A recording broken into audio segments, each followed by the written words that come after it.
ایسی کون سی سکلز ہمیں چاہیے کہ ہم اس نظریے کو اپنی زندگی میں لا سکیں اور ایک بہتری کی طرف جا سکیں؟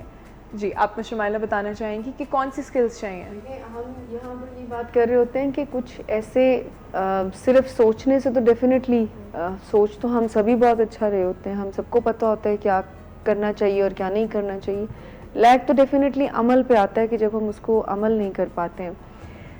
کچھ سکلز کا ہونا, چونکہ ہم سکلز کی بات کرتے ہیں, ہم ول پاور کی بھی بات کرتے ہیں, لیکن ہم کہتے ہیں کہ اگر ول پاور ہے تو اس کے ساتھ سکل ہو جائے تو آپ کے گولز آسانی سے اچیو ہو سکتے ہیں.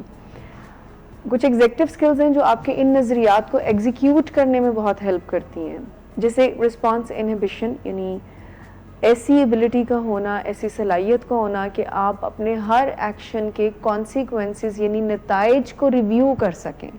جو بھی آپ تھوڑی دیر پہلے مس افرا نے ویٹ کی بات کی, تو رسپانس انہیبیشن اس گول میں یہ ہیلپ کر سکتی ہے کہ آپ جو کھا رہے ہیں نا تو اس کا نتیجہ دیکھنا ہے کہ آپ افطاری میں کیا کیا کھا رہے ہیں اور اس کا پھر کیا نتیجہ ہوگا. بہت سارے لوگوں کا یہ کہنا ہوتا ہے کہ رمضان میں ویٹ کم نہیں ہوتا, ویٹ بڑھ جاتا ہے. سو رسپانس انہیبیشن یعنی امپلسوٹی کو یہ کنٹرول کرتا ہے. ہمارے جو بھی ہم نے گولز بنائے ہوئے ہوتے ہیں رک کے سوچ لینا, ریویو کر لینا, ریویو کر لینا کہ مجھے کیا نتائج اس کے بھگتنے پہ. اگر میں آج ایکسرسائز نہیں کر رہی, آج میں واک نہیں کر رہی, آج میں اگر اپنی نیند کو کمپرومائز کر رہی ہوں, تو یہ ایک مطلب آئی ایم ٹرائنگ ٹو سے کہ اس کا کوئی ایک اسکل بنانا ہے ہم نے. مطلب یہ ہمیں ایک باقاعدہ عادت ڈالنی پڑے گی ریپیٹیولی اپنی لائف میں لا کر. ول پاور سے کام نہیں چلتا.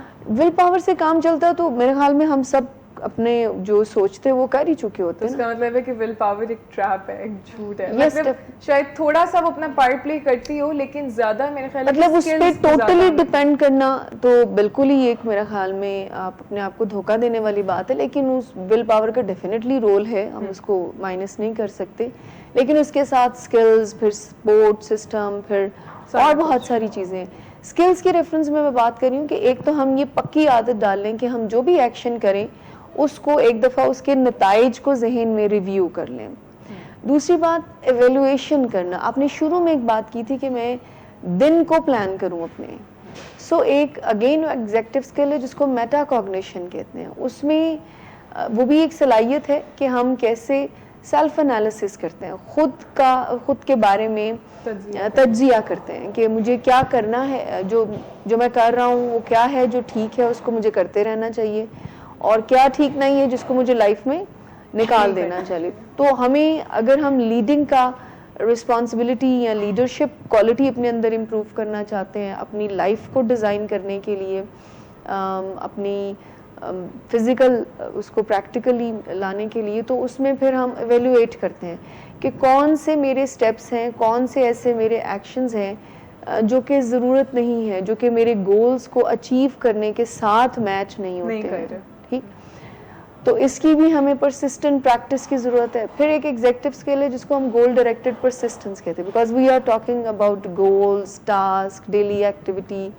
سو اس کے لیے پرسسٹنس کا ہونا بہت ضروری ہے. اس میں آپ نے پہلے سے ہی بندوبست کیا ہو کہ ڈسٹریکٹیبلٹی اگر ہوگی, میں ڈسٹریکٹ ہو جاؤں تو پھر اس کو مجھے کیسے اوور کم کرنا ہے. فار انسٹنس کہ اگر کوئی ایک چیز اچیو نہیں ہو سکی تو آپ بالکل ہی سب کچھ چھوڑ کے بیٹھ جائیں.